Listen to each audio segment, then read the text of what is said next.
naman yung nag-iimbestigang senador mo. Nakakaawa. O, 17% sinampahan po tayo. Kala ko ba kaibigan nyo si Donald Trump? Kala ko ba kaibigan? Okay lang kay Claire eh. Dahil sabi ni Claire, ganto. Hindi man lang kayo nakahirit. 17% na tariff nag-impose si Donald Trump sa atin. Hindi pala tayo kaibigan. Sampahan din natin ng tariff. Palayasin din natin yung mga EDCA nila. Punya, nakikiutang na loob lang. Kawawa naman tayo, magpapasok tayo ng produkto natin sa kanila. Dagda 17% na tax na tariff dinagdag. On top of the taxes that we are already paying. Meron pang panibagong 17%. Hindi nyo man lang kinonsider na pinapapasok namin dito, pinagagamit namin sa inyo ng libre. Libre bang gamit ng EDCA?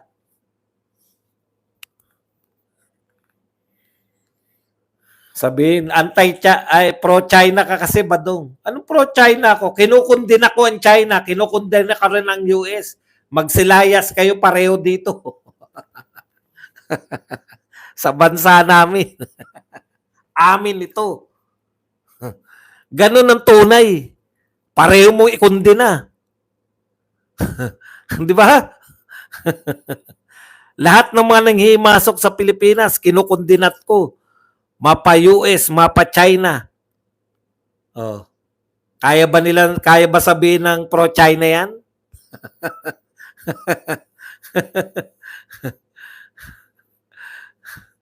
Paano amo niya si Lisa? Erno, imo niya yon, amo niya yun, di ba? Isa siya sa mga entourage sa LA, kaya nga stupid yung mga yan.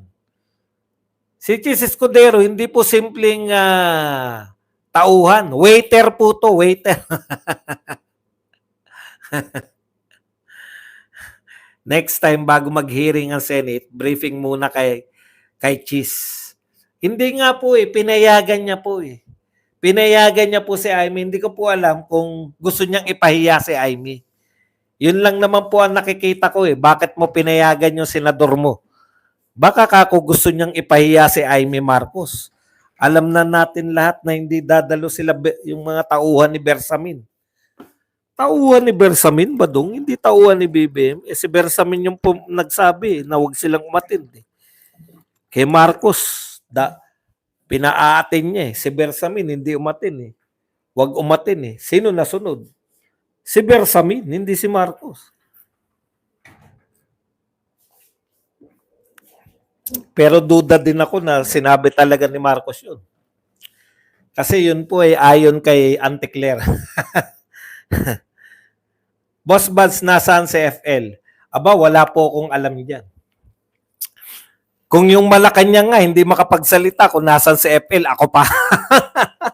Kayo naman, no?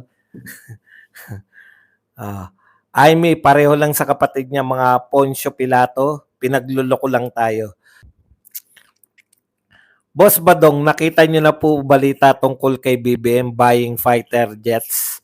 Grabe po, Ayan nga po, yan yung sinasabi ni Tatay Digong. Eto very practical po si Tatay Digong. Tignan po ninyo. Ngayon po, uutang po tayo ng 735 billion. Nung first quarter, 2025 lang po to paano tayo hindi mababaon sa utang? 2025 lang, first quarter, ang inutang po natin, 600 something billion nung first quarter. Meaning January, February, March 2025. Ngayon pong second quarter, ang utangin po natin 735 billion. Talagang ubusan na po. So, kalahating taon lang po, mahigit 1 trillion po ang inutang natin. Ganyan po kagrabe tong gobyerno na to. Mind you, si Auntie Claire na rin po ang nagsasabi. No? Si Auntie Claire na po ang nagsasabi na wala talagang project na malalaki. Bakit wala raw project na malalaki? Tinanong si Auntie Claire. nilulutas na yung mga problema ng pagbili ng right of way. Right of way pa lang ang pinoproblema. Tapos ang inuutang natin, kalahating taon lang, 1.3 trillion. Wala namang pumapasok na pera. Benta rito, benta doon. Transfer ng pera dito, transfer ng pera doon. Ang lalakas pa ng loob pag nasita. Pag sinabi po ng Supreme Court na isusoli namin ng pera, sa 2026 na kami magsusoli. Kukunin din sa budget. Hindi po isasoli na kinuha, kukunin sa pinagdalan. No? Kung hindi, kukunin po sa budget sa 2026 yung ipapasoli. Grabe po. 1.3 trillion ang inutang kalahating taon. Bale, 318 billion each. Bawat F-16 lang ya utang. O, baka dyan dadalhin yung uutangin natin. Alam niyo po, ang sabi ni Tatay Digong dyan, ito, very practical, no? Wala pa tayong kakayahan na tapatan yung mga malalakas na bansa. Makipagkaibigan muna tayo sa China. Para wala tayong problema. Problema lang naman natin, China eh. Di ba? China lang naman yung may posibilidad na mapaaway tayo. Dahil yung kay Tatay Digong, dahil nagmamatigas si Pinoy sa China. Galit yung China sa Pilipinas eh. Kaya sabi ni Tatay Digong, dahil wala pa tayong hindi pa tayo mayaman na bansa, unahin muna natin magpayaman kaysa bumili tayo ng mga kagamitang pangdigma. Pero bumibili po unti-unti si Tatay Digong. Kaya lang hindi niya po pinagpipilitan. Ang sinasabi ni Tatay Digong, very practical. Magpayaman muna tayo bago tayo makipagmatigasan dyan sa mga yan. Meanwhile, makipagkaibigan muna tayo. Friends to all, enemies to none. Sinusubo tayo eh. Biruin mo, hindi pa nagigera yung Taiwan at China. Nagsasalita ng AFP. Dapat po ang magsasalita, hindi po AFP. DFA. Kung ang concern po natin, paano ililigtas yung mga mamamayan natin, yung mga nagtatrabaho po sa Taiwan at nagtatrabaho po sa China, DFA at saka yung DMW. Di po ba? Department of Migrant Workers. Sila po yung nagsasalita. Paano ililikas? Hindi po AFP. Ano po ba trabaho kasi ng AFP? Tanggulan, tagapagtanggol.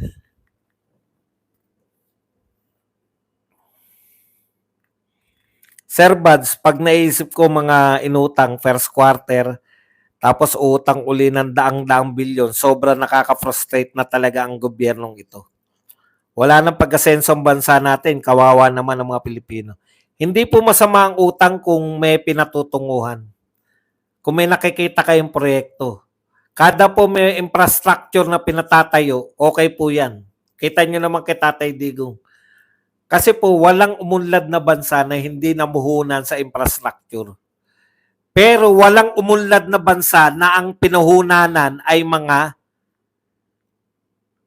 walang umunlad na bansa na ang pinuhunanan po ay ayuda. O ang pangunahing proyekto po ay ayuda. Wala pong umunlad na bansa. Boss Bad, saan umuutang ang Pinas at paano makakabayad kung lagi na lang umuutang? Umuutang po tayo sa pandaigdigang mga bangko katulad ng Asian Development Bank, mga bangko po ng iba't ibang bansa, international. Umuutang din tayo sa mga bangko natin dito sa Pilipinas. Malapit sa Bulaluhan, SMDC. Isa sa uli kung may manipis pa silang pagmumuka. Hindi, pag inutusan sila, eto na nga eh, di ba? Sabing na nga eh. Pag inutusan sila ng Supreme Court na isoli yung pera ng PhilHealth, kukunin din nila sa next budget. Hindi po galing sa bulsa nila. Sa next budget ng Pilipinas. Pilipinas pa rin na magsusoli. Hindi sila. Ang tindi talaga eh, no? Pwede po ba silang sampahan ng impeachment si BBM Martin at Kilay? Si BBM lang po ang impeachable. Si Martin Romualdez at saka si Chis Escudero, pwede po silang sampahan ng direkta ng kaso. Kaya po ini-impeach, no?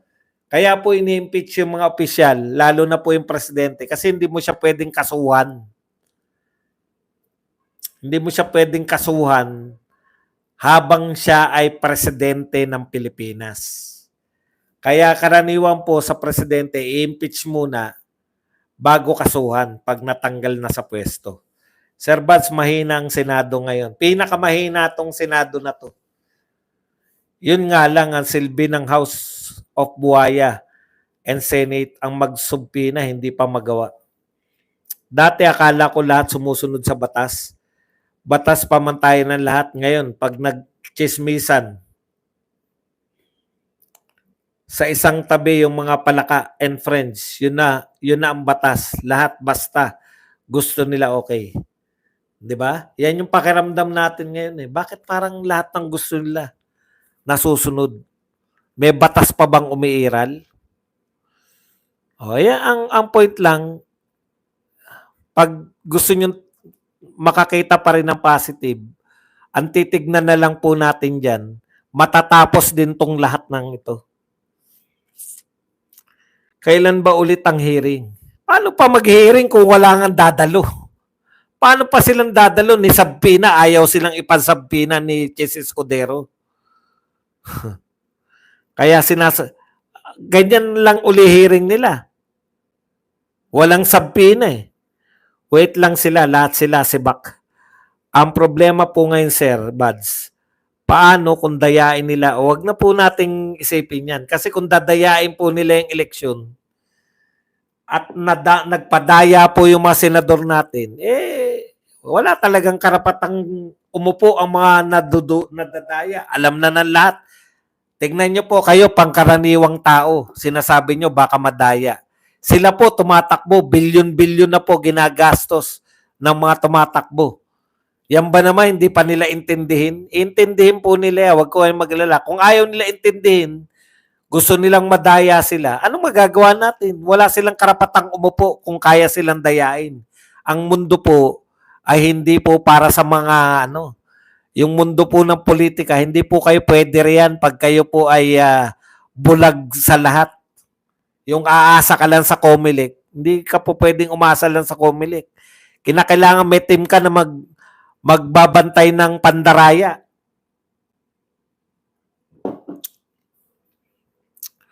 Boss, online voting para sa mga OFW. Good morning, Sir Badong. Shout out, sir. Shout out sa lahat. Ayan po. Kaya titignan po nila yan. May mga mekanismo na po na dapat aralin dyan. Same ang oras natin, Sir Bads, 9:24 Guam time. Yan. Follow-up question po, kailan po sila pwedeng kasuhan at impeach si BBM?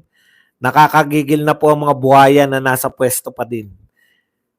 Ang una pong, sa lahat po ng mga sinabi mo, ang una po dyan, ipanalo po muna natin. Kasi po, pag natalo po ang mga kandidato natin, kasi ang tapang natin, halimbawa, gusto natin to, gusto nating maghiganti, gusto nating sila.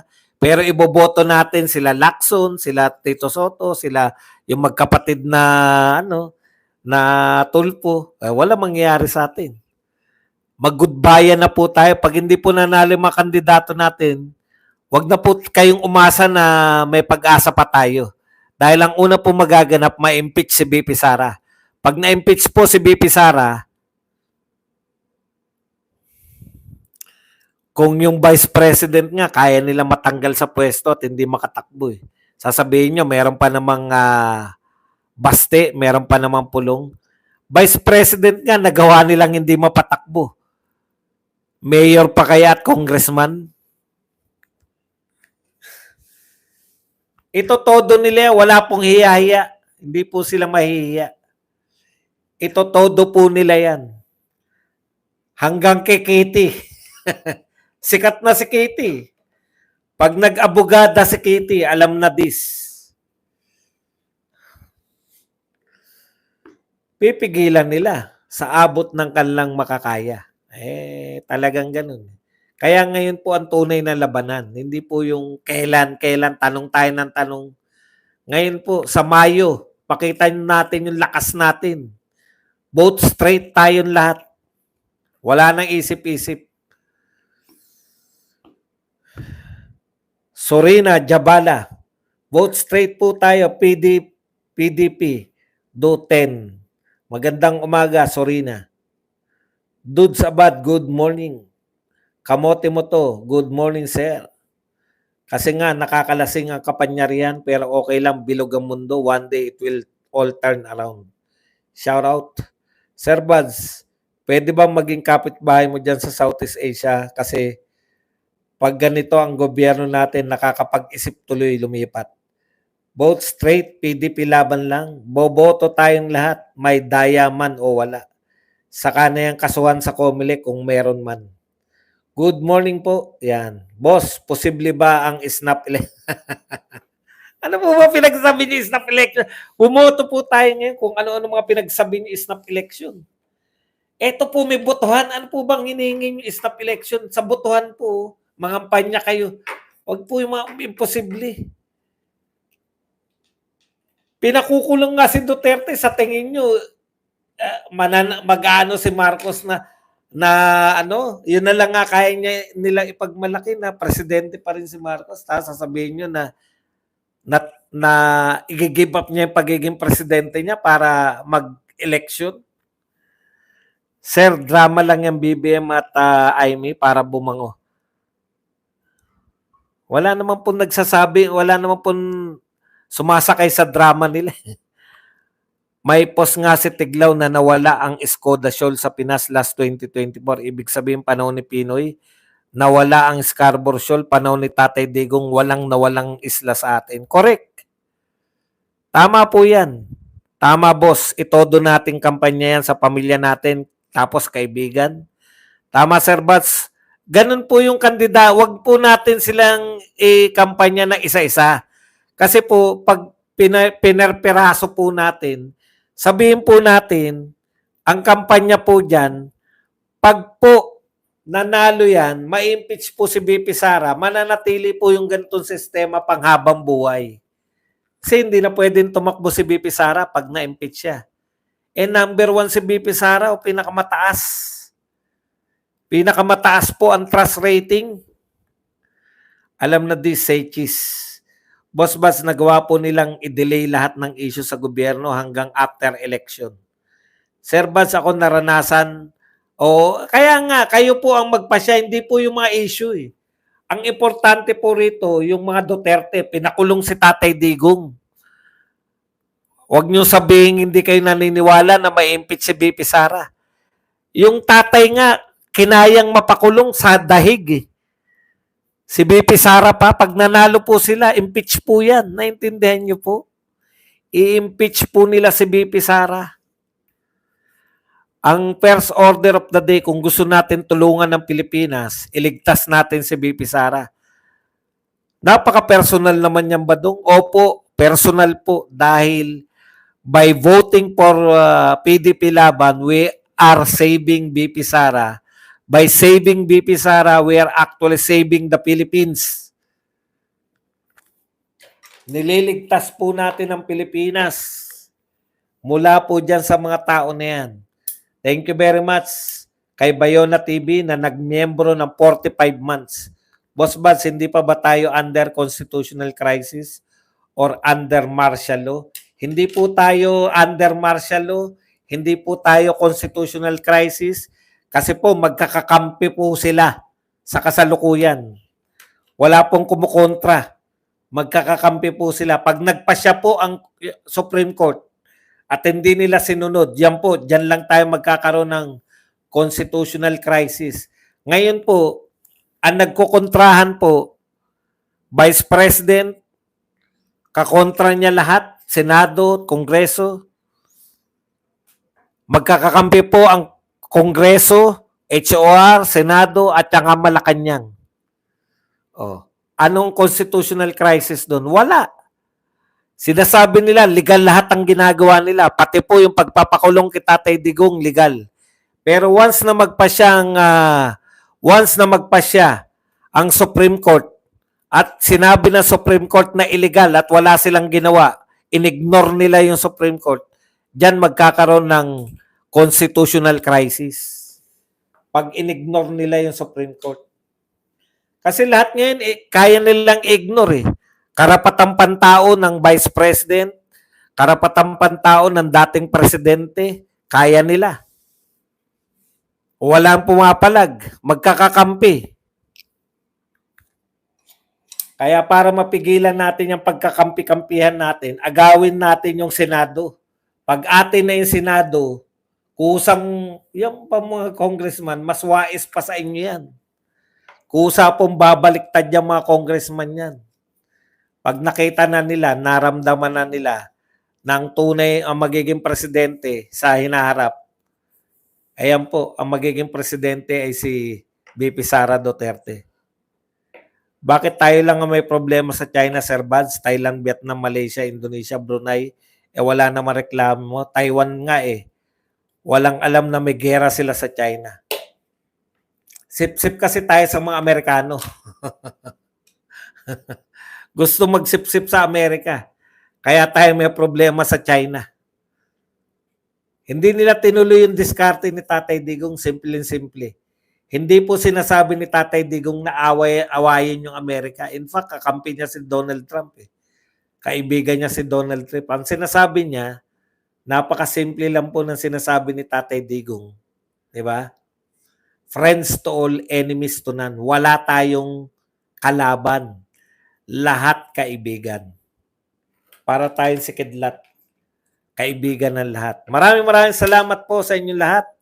Magkita po tayo mamaya, bandang tanghali o bandang hapon, sa isa na naman pong edisyon ng Badong Aratilis Live. Paalam, bye-bye. Thank you very much po. Para maraming kumukontra mamaya, ano pala tong t-shirt ko na to? Nakita ko lang po to dahil nung anong tawag doon? Ang laki na panala ng tinaba ko. Kitang-kita na yung man boobs.